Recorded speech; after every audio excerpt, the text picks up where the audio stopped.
Some big news that really isn't big news, but kinda is because two people got signed to the Utah Jazz has recently dropped, and we have some contract information to put behind it.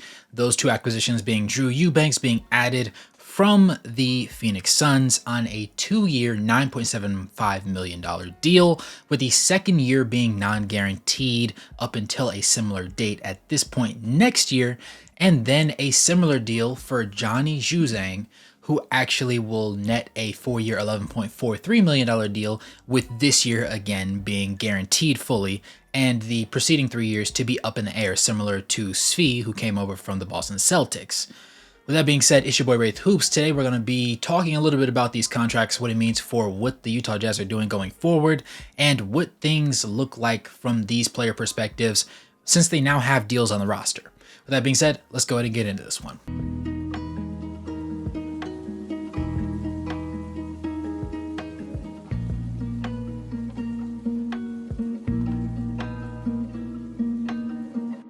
The current understanding is that with Drew Eubanks, he was signed originally, or at least set to sign, the immediate day of free agency, which made it seem like the Utah Jazz were actually going to make some things happen.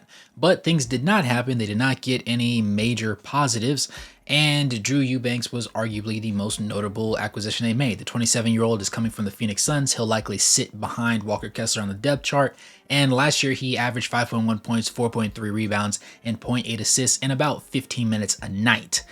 That said, this next year is going to be interesting for himself because he will either play himself into a long-term deal that is more guaranteed, or he'll play himself out of one, which is perfectly fine either way. I don't expect him to push the needle either way. Maybe from a leadership standpoint, he helps the young guys, Kyle Filipowski specifically, maybe Walker Kessler a little bit, but I honestly don't see this as a positive move all that much. It just seems like a reason to spend some money and clear up the books a little bit, and also just have that depth necessary just in case any injuries happen, or if you want to toy around with your lineups a little bit if you're Will Hardy. This deal actually is similar to Omer Yurtseven's, and if you remember, Big Yurt was cut in order to make space for the one acquisition of Drew Eubanks. And it was also on a similar deal where the first year was guaranteed coming into this season. The year was not guaranteed, so he got caught on the chopping block. I think that Big Yurt was more of a positive than Drew Eubanks would be on this roster. Just from a chemistry standpoint, I don't think Eubanks fits in too terrifically, but I could be wrong, and I am open to admitting that should he play out of his mind this upcoming season. But if nothing else, he'll just be a quality backup to Walker Kessler that just vibes out in the locker room during this year. And realistically, I think that he will not be back next year, especially if we retain all three of our first-round picks for the next year's draft and still manage to get a top 7 pick like we hope to. Looking at things from Johnny's perspective, with his $11.43 million deal, that's just a little over $2.5 million a year, and that's if he lasts the entirety of the contract. Johnny has been more of a two-way player. He spent a lot of time with the G League affiliated team, the SLC Stars. He's been playing some games with the Jazz main roster, especially later on in the season, after the trade deadline specifically, but he hasn't really materialized anything of note. He's not a particularly great defender. He's not a particularly great shooter for the most part. He does have his bright spots though. And overall, as a creationist, he's known for being a scorer. That's the main asset of his game coming from college, where he averaged over 15 points a game on consecutive years. And I would like to say that he has more promise than Drew Eubanks, but they're both kind of in the same tier where we don't expect very much to come from them, but they're there just in case they make something happen and turn basically crap into sugar. I don't know how likely it is for either of those things to happen, but I think it does make sense to go ahead and just take as many shots in the dark as you can this year, because you're supposed to be tanking, you're supposed to be bad. So anytime you miss, you technically won because you wanted to be a bad team anyways. And if you hit and found a gem, then you found a gem, so you won either way. I think this is a win-win situation. I don't think that Drew ends up really pushing the needle either way. I don't think he becomes a magnanimous leader in the locker room. I don't think that Johnny ends up taking a massive step forward this next season. I do think that Johnny is more likely to be retained after this upcoming season than Drew is, just because of his current position at the wing, and also because he's been with the team. He's been in between the main roster and the G League roster. So I think that he has the most film and just vouchers that go in his favor. That said, I believe that ultimately It will take a lot of work on Donnie's part to carve out any notable minutes, and I think that for the most part, he's just going to be there for necessary support. If somebody ends up sitting out a game, if there's an injury, he'll get some minutes, and I just don't think that he's going to end up pushing things anywhere crazy, because at the end of last year, if it was any indicator of who he is as a player specifically at the NBA level instead of in the G League, he's not really that crazy. And that's fine, because you need some guys at the 12th to 15th spot to just fill out the roster, be really good practice squad guys, help their teammates up, keep their confidence up, and just fill out the roster to its fullest extent.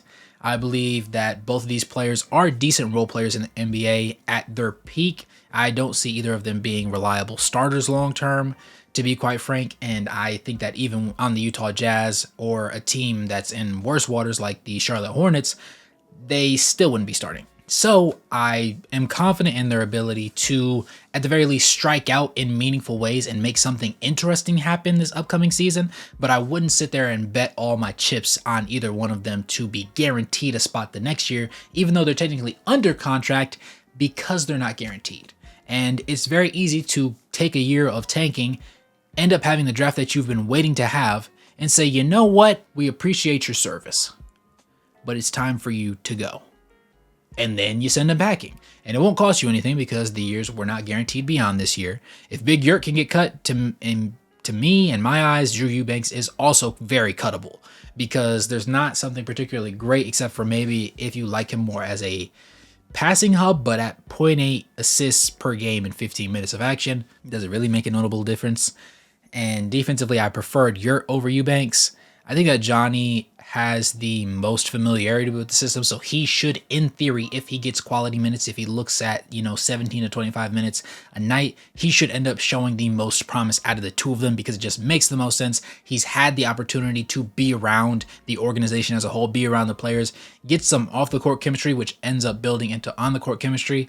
But either way, there's 14 guys on this roster. I think they have one more that they're looking to end up grabbing, but I wouldn't feel like they need a 15th guy on the roster.